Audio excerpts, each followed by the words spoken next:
नमस्कार। पूर्व वीडियो रे मु आपण मानक कथा देइथिली जे मु वास्तु संबंध रे किछि ज्ञान सम्यक ज्ञान आपण सहित बांटिया पई आसीबी एवं आज पहुंची। आज चलतु आलोचना करबा वास्तु संबंध रे। प्रथमे आपण माने जीवन रे बहुत स्वप्न देखथांती, एक आशा रखिथांती जे जीवन रे थरे गोटे सुंदर घरटे निर्माण करिवे, गृह आरंभ करिवे। तो गृह आरंभ रे प्रथमे आमे वास्तु देवता को देखई थाउ जे वास्तु कौ दिगरे कौन भल कौन करवा उचित देखिथे। ब्राह्मण जो पूजा आरंभ करते प्रथमे वास्तु को पूजा करते, वास्तु देवता को पूजा करते। कौन पाई वास्तु संतुष्टि करा जाय था। समस्त आशा थाए जीवन में सुफल मिलू, भल चाकरी मिलू, भल गाड़ी टे किणवा, भल जिनस टे किणवा, उन्नति आनिबा, जीवन में उन्नतर काम करवा। तेणु सबू दिगरे जदि सुख शांति मंगल दरकार, तेणु सबू वास्तु को आम संतुष्टि करवा उचित। वास्तुर संतुष्टि थिले उन्नतर उन्नति होता है, कई दिगरे बाधा सृष्टि हो न था।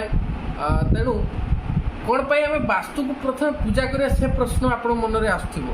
तेणु से प्रश्न को पुणी थे समाधान करने मु कहबी जे केपरि पौराणिक जुगरे वैदिक कथा अच्छी कथा वस्तु को जीवा जे केउठी सृष्टि हेले, वास्तु किए, वास्तु देवता कौन, वास्तु देवता कौन पाई आम संतुष्टि करिया पूजा करिबा, से कथा को जदि आलोचनार विषय नवा, विषय वस्तु नवा, तो पौराणिक जुग कथा को जहाँ मो निज अनुभूति अभिज्ञतार जानी, अंधकासुर बोली जड़े राक्षस थिले, देवता मान को बहुत हैरान करते माने तांको सहित आपण मान तो देखुथिबे सब टीवी सीरियल केमती पौराणिक जुगर कथा थिला, पुराण कथा थिला।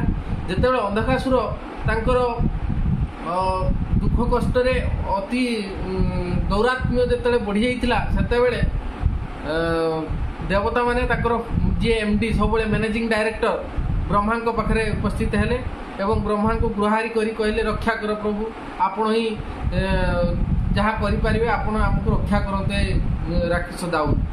सेतेबेले ब्रह्मा कही जे केवल ए दाऊरु ए राक्षस कबलरू तुमको रक्षा करें जड़े ही से होचंदी महादेव शिवशंभु। तेणु से माने जेतेबेले जानिले यार समाधान शिवशंभु को पाखरे हो पारे से शिव को महादेव को पाखे शरण पशिले। महादेव जाई आमर अंधकासुर सहित दमन करते, युद्ध करते। दमन कर सारिया परे क्लांत अवस्था से एक निछाटिया स्थान में विश्राम करते। जितेबाला आप देखिए परिश्रम करती देहरु झाड़ बाहरी थाए। तेणु मो जाना ज्ञान अनुसार महादेव को शरीर झाड़ निर्गत होता और भूमि में पड़ता। जो झाड़ निर्गत हो भूमि में पड़ता से भूमि में एक छाया सृष्टि होता, भूत भली देखा जो छाया भूत को पुणी थे देखिकी डरीगले देवता मैंने पुणी थे धाइले आम मैनेजिंग डायरेक्टर जी आम ब्रह्मा पाखे पुणी थे कहले, ब्रह्मा आमको रक्षा कर। पुणी थे शिव को शरीर जो झाड़ बाहर से तो कौन गोटे भूत भली पुरुष आम आड़ को बाड़ी आस भूत भाया जिनसटी आमको से रक्षा कर। कहले कौन महादेव को देहरु झाड़ बाहरी से तुम भूत बढ़िया लगुच, देखा चलो। से पुणी थे देवता मान गैंग सांगे चलले, देखिले कहले ना रे ये भूत नुहे, ये अद्भुत देववंश जो बाहरी से केवल भूत हो पारि न थाए।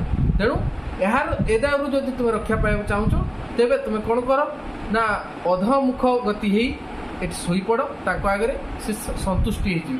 तेणु सब देवता माने ब्रह्मा को कथा मानी अधमुखी गति शोई पड़े आउ से स्थिर हो गले। आमर जो छाया भाया सृष्टि होता भूत से वस्तुटी ठिया होगा। से सागे सागे से प्रकट हो ब्रह्मा को गुहारी कले, हे ब्रह्मदेव मते कौन पाई ये अटकैले, कौन पाई मते बाधा सृष्टि कले ना मुझे सारा विश्व को मो निज आयतर आने को इच्छा प्रकाश करछि।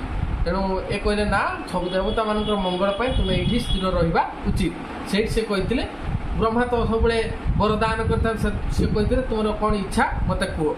तेणु सी से कहते जे मु भी देवता मान भाया पूजा पाइबा इच्छुक, पूजा पाइबा चाहे।